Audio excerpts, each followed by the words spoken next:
할렐루야, 좋은 아침입니다. 오늘도 우리에게 생명 주신 분이 하나님임을 기억하면서 말씀으로 하루를 시작하기를 소망합니다. 오늘도 우리는 이 한 절만 좀 생각을 해보려고 합니다. 사실은 24절까지 같은 이 맥락이라고 볼 수 있겠지만 오늘 좀 한 절 말씀에만 조금 집중을 해볼까 하는데요. 오늘 본문에는 이 하나님의 부르심에 대한 이 말씀이 등장하고 있습니다. 이 하나님의 부르심은 뭐 그냥 단순한 뭐 부름이 아니라 어떤 효력 있는 부르심, 그러니까 구원과 관계된 그런 의미의 부르심입니다. 먼저 오늘 우리가 살펴보고자 하는 이 17절 한 절의 말씀에서는 하나님의 부르심의 원리에 대해서 말씀을 하고 있거든요. 한번 보십시오. 오직 주께서 각 사람에게 나눠주신 대로 하나님이 각 사람을 부르신 그대로 행하라. 내가 모든 교회에서 이와 같이 명하노라 라고 말씀을 합니다. 사도 바울이 모든 교회에서 명령을 통해서 가르친 내용이 이것이었다라는 건데요.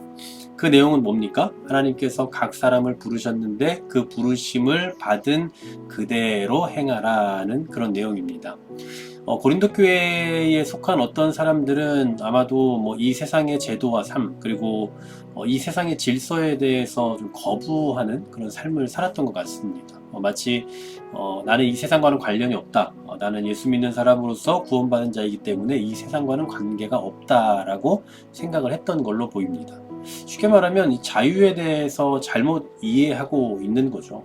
이런 사람들에 대해서 오늘 사도 바울은 하나님께서 우리를 부르신 뜻을 이루어가는 것은 이 세상의 삶을 떠나서 하는 것이 아니라 세상에서의 삶을 통해서 해야 한다라는 것을 가르쳐주고 있는 겁니다.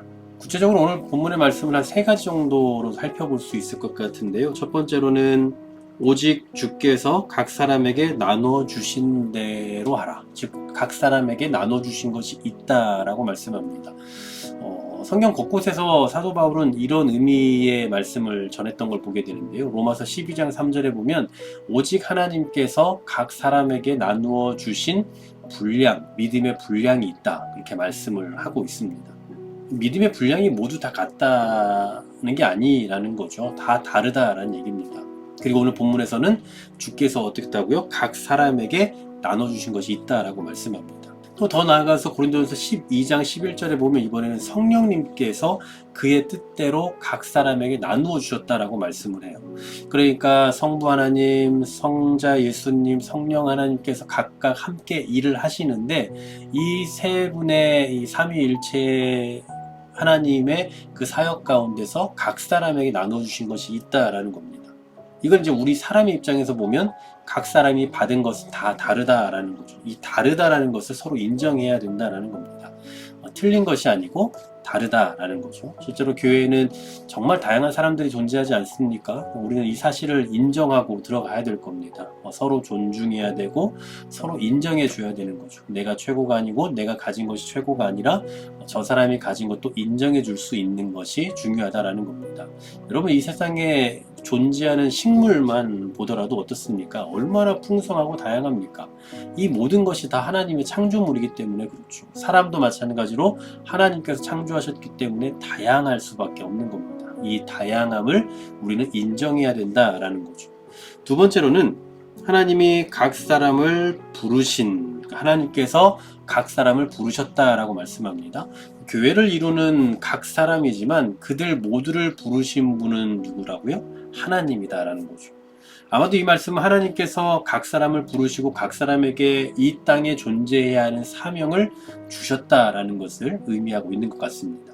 끝으로 세 번째로는 그대로 행하라고 말씀하죠. 이게 무슨 이야기입니까? 현재 살아가는 삶을 그대로 살아가면서 각 사람에게 주신 사명을 감당하라 하는 거죠. 하나님께서는 자신이 살아가고 있는 그 삶, 그러니까 그 삶의 자리를 이탈해서 사명을 감당하라고 하신 것이 아니라 현재 살아가고 있는 그 삶을 살아가면서 사명을 감당하라고 하신 거예요. 여러분, 예수님의 제자들도 한번 잘 살펴보십시오. 그 제자들 중 예수님을 따르는 대다수의 사람들은 주님의 은혜를 누리고는 각각 자신의 삶의 터전, 집으로 돌아갔다라는 사실을 기억해야 돼요. 여러분, 마태도 세리였고요, 삭개오도 세리입니다. 그리고 여러 세리들이 예수님을 만났는데 이 가운데서 예수님을 따르는 자로 부름받은 사람은 마태뿐이고 다른 사람들은 다 각자의 위치에서 하나님의 뜻을 위해 살도록 하셨죠.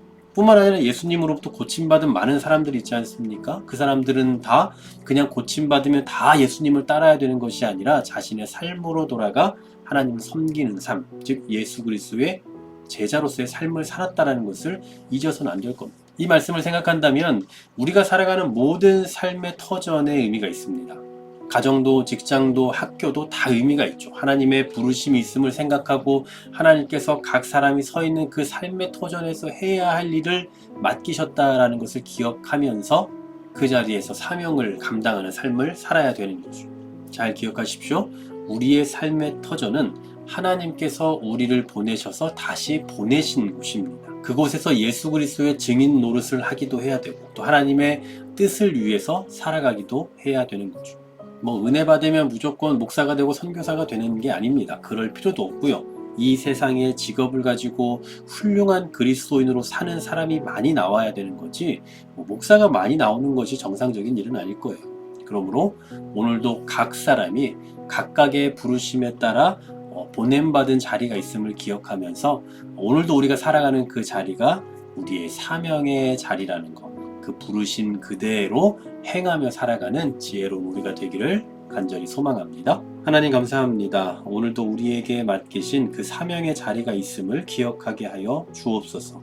우리가 살아가는 그 자리가 하나님께서 보내신 자리임을 잊지 않게 하여 주시고 우리를 부르신 그대로 그곳에서 충성스러운 사명자로서 살아가는 우리가 될 수 있게 하여 주시옵소서. 예수 그리스도의 이름으로 기도하옵나이다. 아멘.